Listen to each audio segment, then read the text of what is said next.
Hello and welcome back for the final time. This is lecture number 12 in the thermodynamics course. By the time you watch this lecture late in the springtime, it's going to be getting close to hurricane season. In this lecture, we're going to look at a tropical storm prediction and also nowcasting of the thermodynamic environment, what meteorologists, the tools that they use to help forecast severe weather situations. The first half of this lecture, we're going to start off with a look at tropical system forecasting and nowcasting. In the second half, we'll look at a more general nowcasting, especially as it relates to thunderstorms and severe thunderstorms. We'll start with the tropical system prediction. This is an involving science. There's been a lot of strides that have been made in the last several years, but there's still a long ways to go to get a good handle on trying to forecast tropical systems, how rapidly they're going to develop and where exactly they're going to move to. It's limited by a lack of hard data since systems develop over remote locations.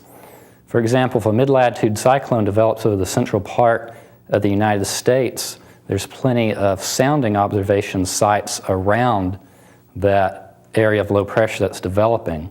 So you get more data, more actual data. Or with tropical prediction, it's the remote sensing tools that have more importance, such as satellite images, sea surface temperatures, and also buoy data is important. Upper air charts, a model consensus. There's several different models that are used to help forecast these tropical systems, and a consensus of these models is often used to try to figure out where the most likely location is for a tropical system to develop and move to. And along with the satellite radar is important once the tropical system moves closer into land, so the nowcasting of the tropical system can be done by satellite and radar. And then also Hurricane Hunter aircraft are important in getting some hard data from the storms. Tropical development data. One of the key places that analyzes tropical data and makes predictions about these systems is the Tropical Prediction Center. They're also known as the National Hurricane Center. They issue discussions, public advisories, and strike probabilities. It's an important data source to go to their website, and in about every 3 hours they'll come up with updated information on each tropical system that's developing, whether it's a depression, tropical storm, or hurricane. It's also important to look at the loop of the satellite and the radar. That gives the meteorologist an idea of how the storm is developing. Is it becoming more organized over time, or is it becoming less organized? And where exactly is it moving? The satellite and radar can be used to pinpoint the location of the eye, especially if it has become an intense system. Model track forecasts are important. And when doing a tropical forecast, one important source of data is the pressure analysis, to look at the pressure levels aloft and see where the troughs and ridges are located, because that is going to have a big influence on where the tropical system is going to move. Even just subtle changes of pressure are very important to be able to analyze when forecasting the movement of these tropical systems. The sea surface temperatures, wind shear aloft, and organization on the satellite. This helps predict the intensity that the tropical system is going to have. We'll look at model track forecasts. There are several different models that are used to forecast tropical system development and where the system is going to move. There's several different models, and there's a few examples there. At the Tropical Prediction Center, the forecasters use all the data that they have available that we just discussed earlier, the satellite and any other remote sensing data they can get, and Hurricane Hunter aircraft is important also. And use all that data along with the forecast model tracks to estimate a storm track by plotting a forecast storm track along with a cone of uncertainty. And here is an example showing several different models which are color-coded here. And each of these models has a forecasted track that the tropical system would take. And this is what we like to see here, the tropical system moving away from the United States, but it would influence shipping out in this region, but at least it wouldn't be moving toward the United States. And notice the consensus that the models have of moving this system up to the north and then it moving on off towards the northeast. But each of them does not take the exact track. Some are a little bit more to the east, some are a little bit more to the west. So if we're going to develop a consensus, we'd look at all the different models and draw a track through the center of that, and then use our tropical knowledge, looking at other sources of data to see if the computer models are likely to be correct. There's, from using the model consensus and looking at other sources of data, the meteorologists develop a likely track that the hurricane or tropical system is going to take. This was Hurricane Ivan when it was out in the Gulf of Mexico, and they draw a track in here, a consensus track, but they also, in this white area, draw this cone of uncertainty. So what they're saying is, although it's most likely that the storm is going to move in the center of this cone, it still could move more towards the west or more towards the east. So when they issue a hurricane warning or hurricane watch or tropical storm warning or watch, they'll include the entire cone of uncertainty in there, and then watch the system hour by hour to see if it's making any changes. In each 3-hour increment, they'll come up with an updated track or updated information on the tropical system. Sea surface temperatures are important. These can be assessed in two ways.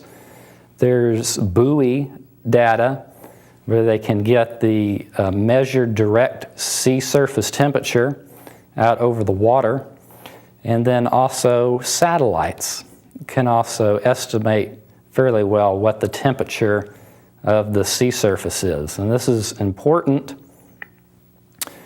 in determining how intense the tropical system is going to occur. If it's moving over very warm water, then that's an advantage for it to strengthen more. If it's moving over cooler water, or the water is upwelling and cooling over time, then that may weaken the system. This was Ivan, and in this region here, this is where it was a Category 5 hurricane, and then it became a Category 4. It's remained a major hurricane as it moved across the Gulf of Mexico, and then made landfall in this location right in there. So the Florida Panhandle, Alabama coast had a significant influence from that hurricane. Now we're going to discuss a devastating hurricane that occurred in 2005, Hurricane Katrina. It made 2 U.S. landfalls. One of these landfalls, it was a Cat 1 hurricane, and it made landfall near Miami, Florida, and the other it made landfall as a Category 4. But since it was a Category 5 for a significant period of time out over the Gulf of Mexico, when the storm surge came in, it had a Category 5 type storm surge. So areas along the coast were just devastated from this very high water that moved in.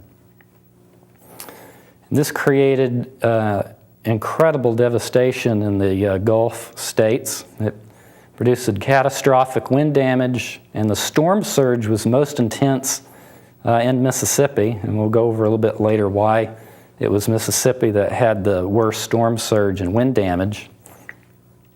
New Orleans, though, had enough of an influence from the system that they had very heavy rain, pretty intense winds, and it resulted in a levee failure, which was devastating to that city, flooded and destroyed much of that city. This is the type of environment that Katrina developed over. So this is the type of these 3 points here. If you have these 3 occurring in conjunction together, you'll often get a very intense hurricane. And those 3 are very warm water. The Gulf of Mexico had extremely warm water temperatures that this hurricane moved over. The water temperatures were around 90 degrees Fahrenheit.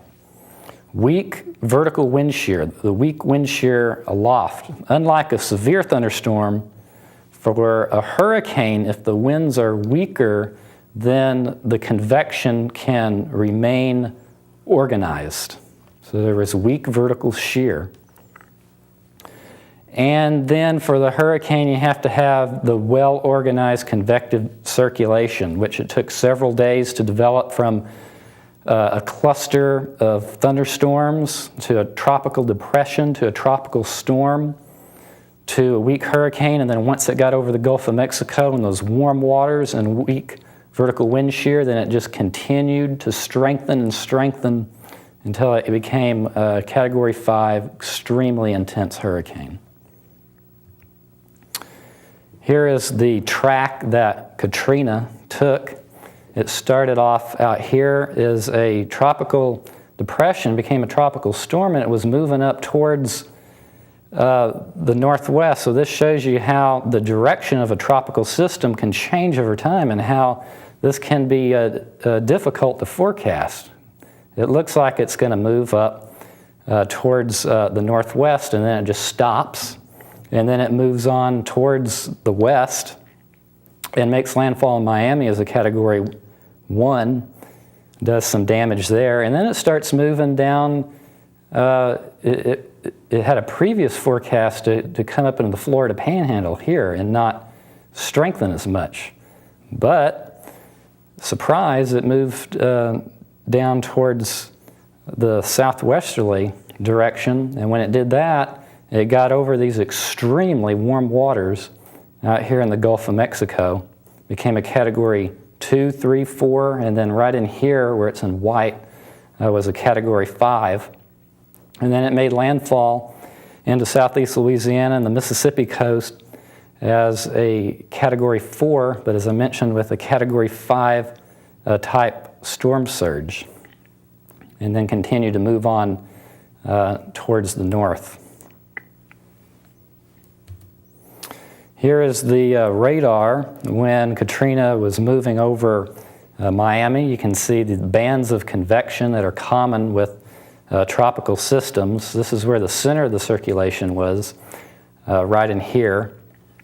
So once it made landfall over the land, it'll weaken somewhat, but it did not stay over the land very long because there's a lot of marshy area in here, and there's not a great distance that it had to travel before it went back into the Gulf of Mexico, since it moved towards the west, southwest type direction.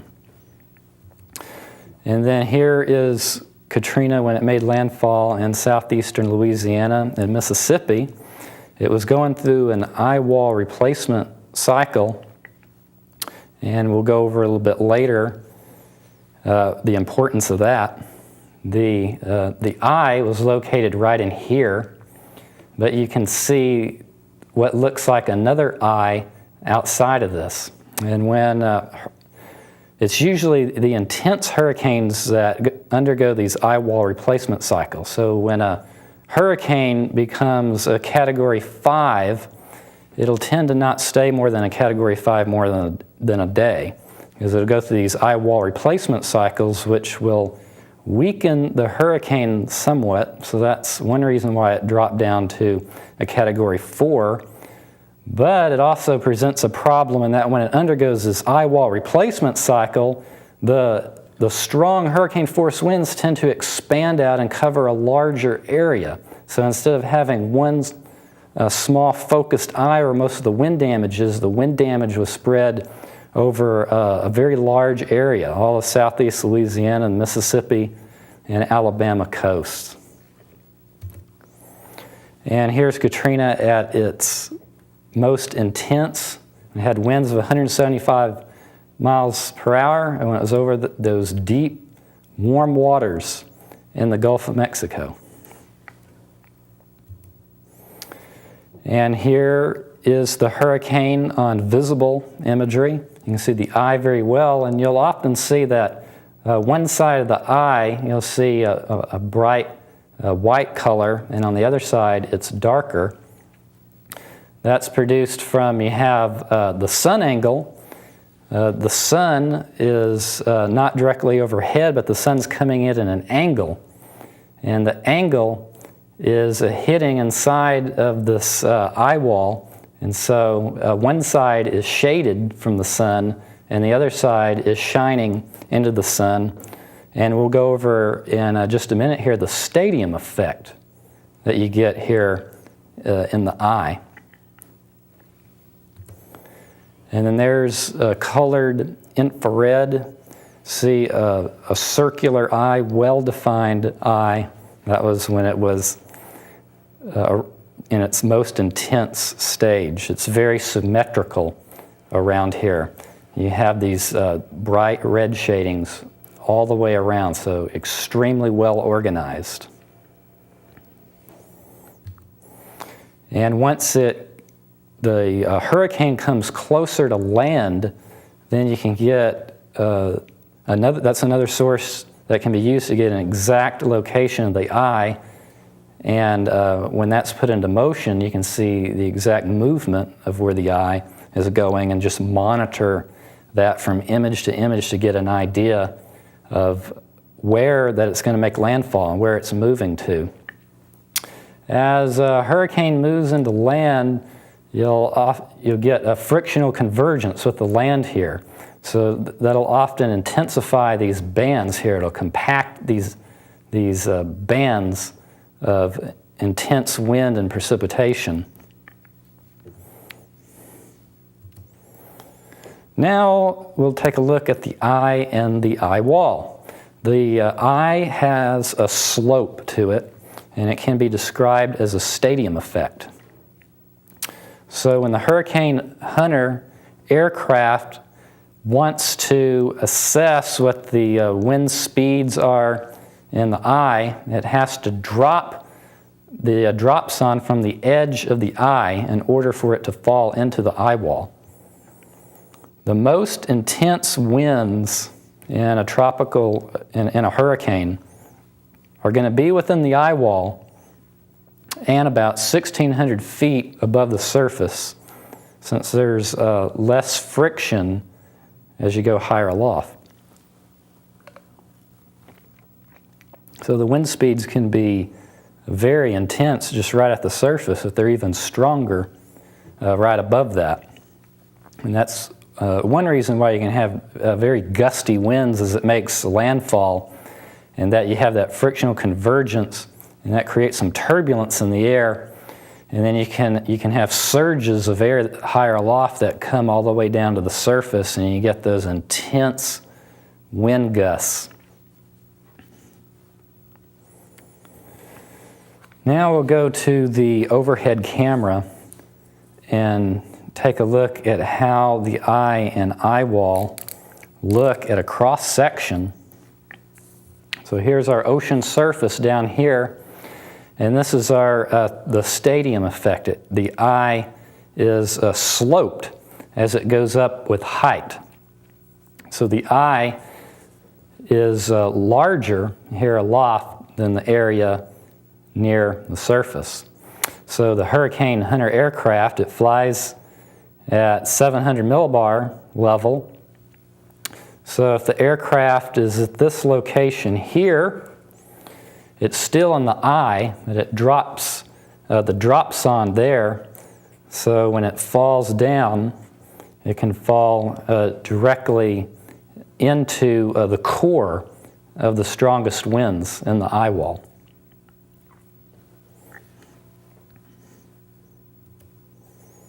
Tracking tendencies.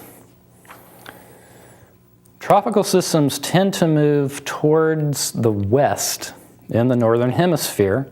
They also tend to move gradually toward the north as they move west. Now these are just tendencies. They can go in all kind of different directions depending on what the pressure pattern is in the atmosphere around that tropical system. Another tendency is the northerly component is often increasingly more significant as the system moves into higher latitudes, since it moves closer to the influence of the mid-latitude westerlies. On the overhead, we'll look at the areas where tropical systems are most common.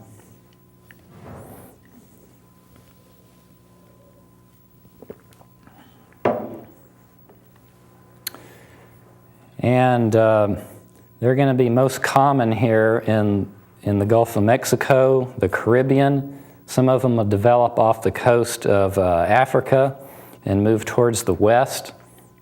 Another region of development is in the Pacific Ocean. Often systems that develop out here will move away from the coast because there is that tendency to move from the east towards the west. And then next, we'll take a look at the easterlies and the westerlies.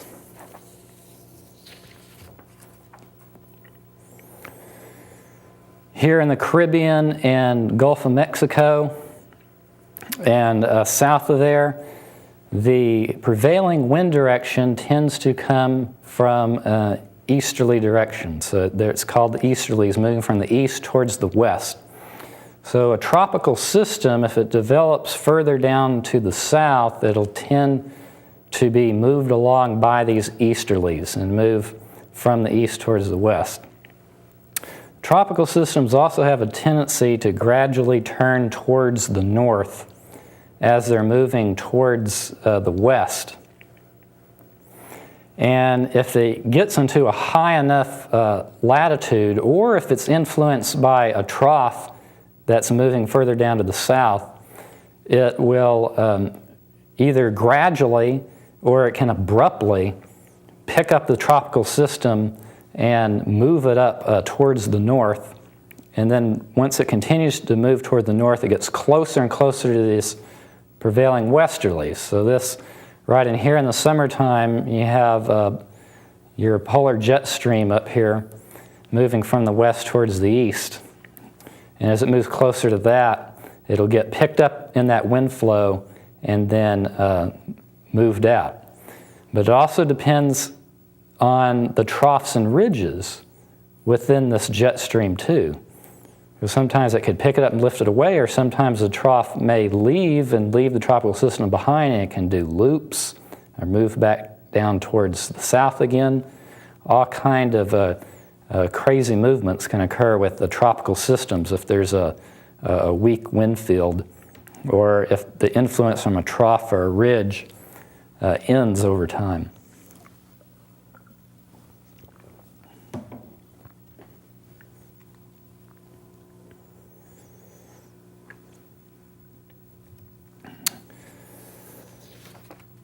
Tropical systems tend to move along and around the periphery of a high-pressure system. And significant troughs tend to pick up tropical systems and lift them to the north. On the overhead, we'll take a look at that. we have drawn in an area of high pressure. There's commonly a subtropical high pressure that is going to influence the track of a tropical system, and the strength of this high pressure system and where it's located. And you can have pieces of this high pressure system that break off too, or you could have a high pressure system out here. So when you're forecasting the track of a tropical system, you need to find where the position of these high pressure system or ridges are in relation to where the tropical system is. It's a little bit easier to forecast the track of the tropical system if you have a strong area of high pressure. It'll tend to move around the periphery of that high pressure. So if you have a high pressure in this position here, and the tropical system begins in the Caribbean down here, it'll travel around the periphery of that high pressure system, gradually turning more and more towards the north and then moving off towards the northeast. Now, sometimes you have a situation where it starts to move around the high pressure, but then this high pressure system weakens or moves away.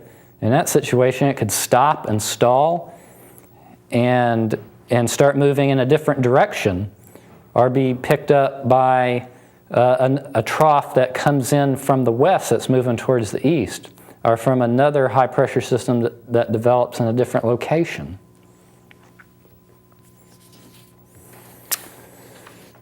If a tropical system is moving towards a significant trough, the tropical system will not move into and through that trough. It'll get picked up by the wind flow. You tend to have a significant wind flow around the trough, and as a tropical system approaches that, it gets caught up in that steering from that trough, and that can deflect the tropical system up towards the northeast. So many times where tropical systems are moving towards the United States, it may not make landfall in situations where you have a trough digging down to the south that halts the movement of that tropical system and then lifts it off towards the northeast.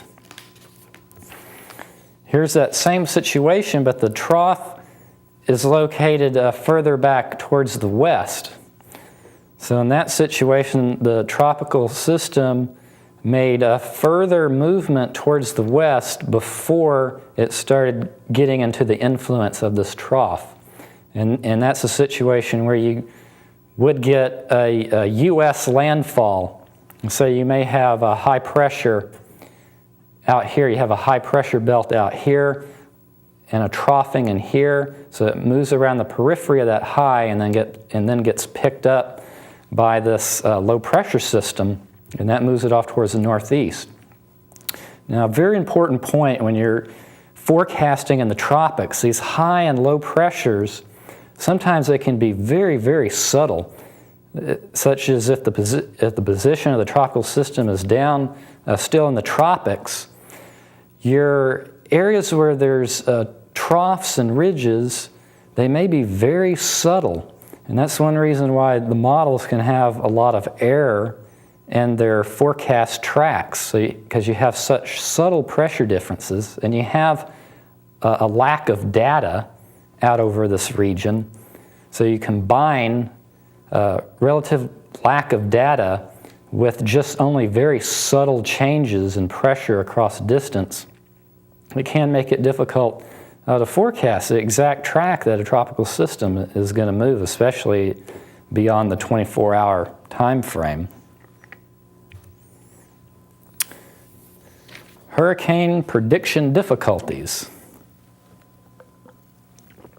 Beyond 24 hours, it can be difficult to forecast the exact landfall location, especially for a tropical system that's moving slowly or has weak steering currents, and also depending on how exact the forecast needs to be. If you're trying to forecast exactly what city it's going to make landfall, that's going to be a more difficult forecast than if you're forecasting for a stretch of coastline that's 75 miles. As I mentioned, the lack of data in these models can be a problem in tropical system prediction. Subtle changes in upper air pressure and wind patterns can have a dramatic influence on storm movement and strength. So if there's just a subtle change, or if the models do not pick up on the pressure analysis just quite right, or it doesn't pick up on the wind pattern quite right, over time that's going to have a dramatic influence on where that storm tropical system is going to move and how much it's going to develop. Does it take it out over warmer water into an area where it has longer to develop? Or does it take it into the coast quicker and give it less time to develop? So there's many factors that go into influencing how a tropical system is going to develop, how strong it's going to become, and where it's going to move. And with the models, it's also very difficult to forecast the timing of an eye wall replacement cycle.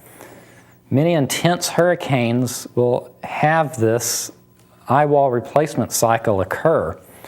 And it's difficult to determine exactly what's going to happen, when it's going to happen. As a forecast, we have an idea of a time frame and when it could happen. But when exactly it does happen can have a big influence on the characteristics of the hurricane as it makes landfall.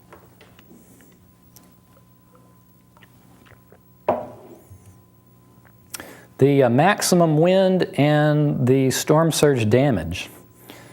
The storm surge is going to be most intense directly under and to the right of where the eye makes landfall. And also the wind damage is going to be most intense in the same area. And the tornadoes, there's commonly a tornado watch that will be issued in the right front quadrant. And we'll go to the overhead camera and we'll take a look at where the position of the tropical system is in relation to where the tornado watch will commonly be issued and where the storm surge and wind damage will be most intense. So we have a hurricane in this position here, and this is our coastline. So we're out over the water here. There's our hurricane, there's our shoreline. And this hurricane is moving towards the north at 20 miles per hour. And the storm relative wind is 100 miles per hour. With these two bits of information, we can determine where the strongest winds are going to be in relation to the eye. On the right side of where the eye is, you have 100 mile per hour storm relative wind, but you also have this 20 mile per hour forward motion of the system. So they add together to combine to 120 miles per hour. So this is the wind speed that will be observed at the surface. So when they're issuing what the category of the hurricane is going to be, this is the wind speed they're going to use, because this is the actual wind speed that would be measured at the surface. On the other side, so this is the right side of the hurricane. On the left side, you have the opposite situation. You have the storm relative wind moving away, and then you have the movement of the storm moving 20 miles per hour to the north. So they cancel each other partially out. So you take the 100 minus 20 on this side, so this side of the hurricane has 80 mile per hour winds. So it's this right side where you're having the storm motion adding to the storm relative wind is where you have the strongest winds, and then you also get the strongest storm surge in this area too. Because you have the winds flowing from the ocean towards the land. So you're piling up water towards the shoreline here. And the winds are stronger on this side too. So you got stronger winds piling that water. So your strongest storm surge is going to be directly underneath and to the right of the eye. So this region in here will have the strongest storm surge and strongest wind. Tornado watch will be issued for the right front quadrant. So this is the front of the hurricane, and this is the rear.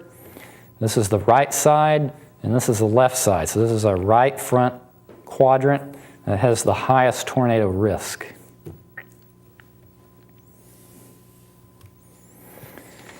Now we're going to look at general nowcasting, especially as it relates to thunderstorms and severe thunderstorm forecasting.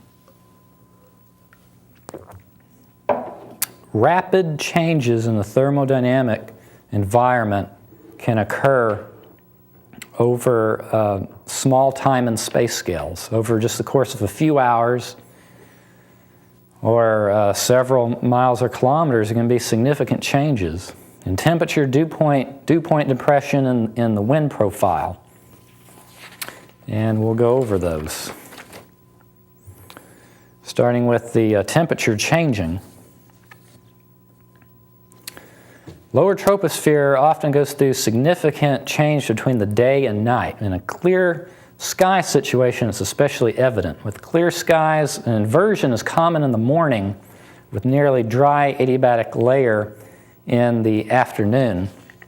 Temperature can change also through thermal advection, such as a front, or by evaporational cooling.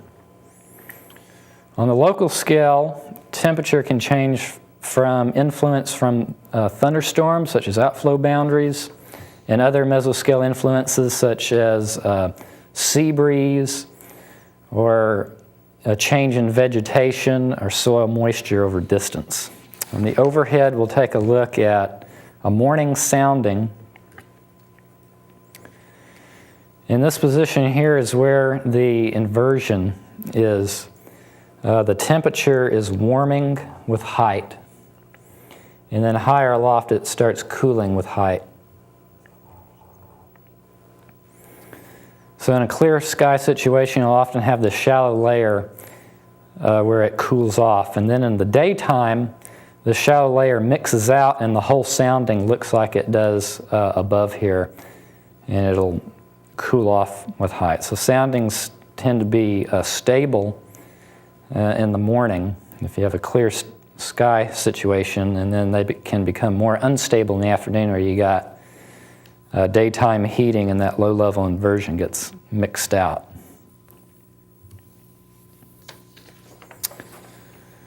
Dew point can rapidly change, tends to fall rapidly behind cold fronts and dry lines, tends to increase gradually behind a warm front. Along and ahead of a warm front, you'll tend to notice a significant change in dew point over distance. Also, precipitation falling into dry air will rapidly increase the dew point in that layer of air, especially if the precipitation is moderate or heavy. Dew point depression change, the difference between the temperature and the dew point, tends to decrease rapidly when moderate to heavy precipitation falls into dry air. So this can really change the temperature profile of the troposphere. The dew point depression will also decrease when a lifting mechanism forces the air within the troposphere to rise. Rising air is going to cool at the dry adiabatic lapse rate, but the dew point is not going to change as rapidly. So when air rises, it comes closer to saturation and the dew point depression decreases. Dew point depression tends to increase when more stable air advects in, when air sinks, and when solar heating warms the lower troposphere. So the relative humidity tends to be greater in the afternoon time. Since you've warmed up the temperature and the dew point is about the same, you've increased the dew point depression. The winds can change significantly on the synoptic mesoscale, and from local changes can cause a change in wind speed and direction. It's important to note the source region that the wind is coming from. Is the wind coming from a dry source, which would tend to stabilize the thermodynamic environment, or is the wind coming from a moisture source, such as the Gulf of Mexico, and advecting in higher dew points and deeper moisture? Wind speed depends on synoptic pressure gradient as well as local effects. Now, when nowcasting, the weather radar is a very important tool to use. You look at the models and the analysis charts and all that information, and you put your forecast together, and you continue to study the weather data. But there's also nowcasting that needs to be done. This is the minute-by-minute change in your forecast that occurs from new data. And one of these is radar, because every few minutes you have a new radar image. So that radar is going to be showing exactly where the thunderstorms are developing, exactly where the convergence boundary is. In a winter weather situation, it shows you exactly where the winter precipitation is occurring and the possible types of winter weather that's occurring at that moment in time. So radar is a very important tool when nowcasting the thermodynamic environment. Areas of precipitation on radar will change the temperature dew point and wind profile on the local scale, especially convective precipitation. So when you're looking at the skew-T or the model skew-T, once the precipitation falls into that environment, it's going to significantly change that thermodynamic environment. Outflow boundaries, which is the cool air that comes out of a thunderstorm or thunderstorm complexes. That cool air can stabilize the air. Because remember, in an unstable situation, you have warm air at the surface and cool air aloft.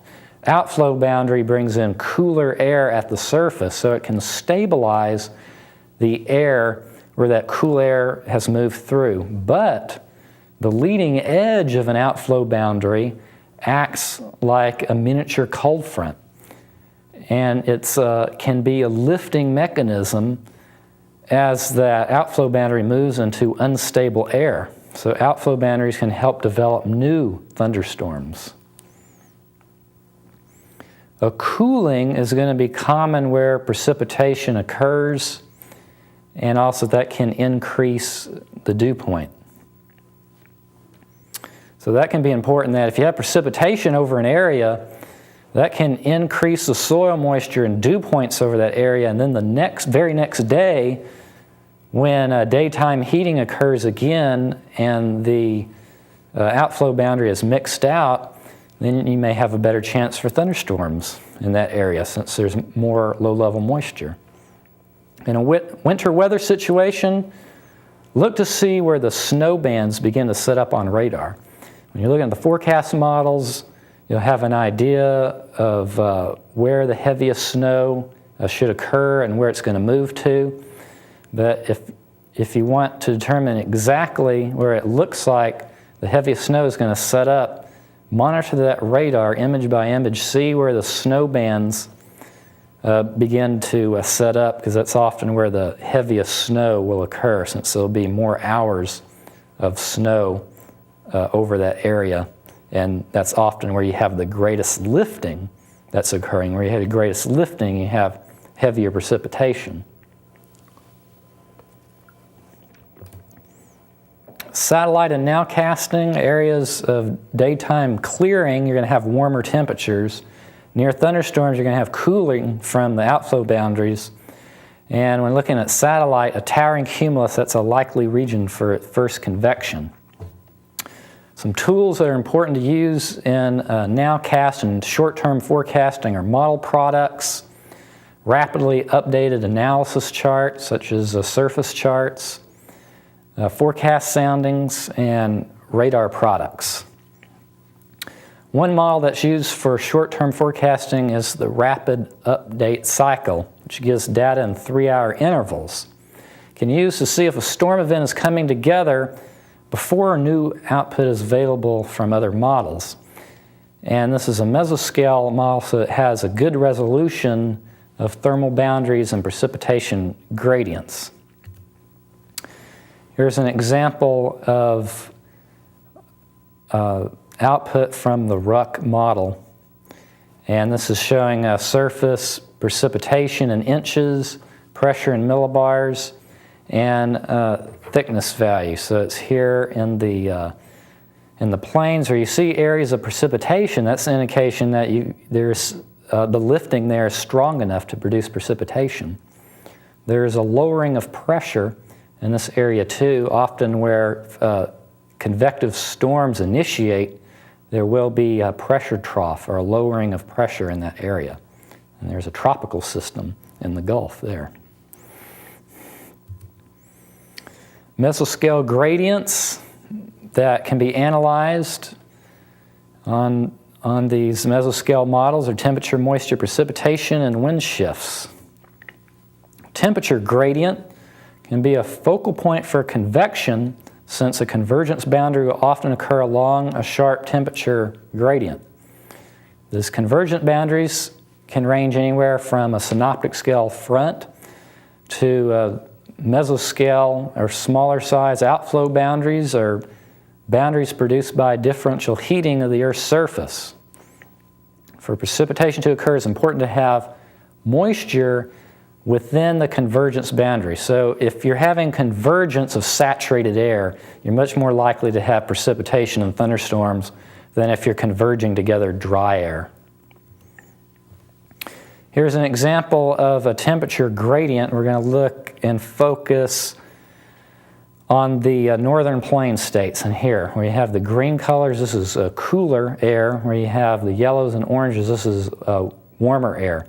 So you have a contrast in the temperature of the air here, and you also have convergence. You have winds from the south in this region here, and then you have weaker variable type winds here in this cooler air.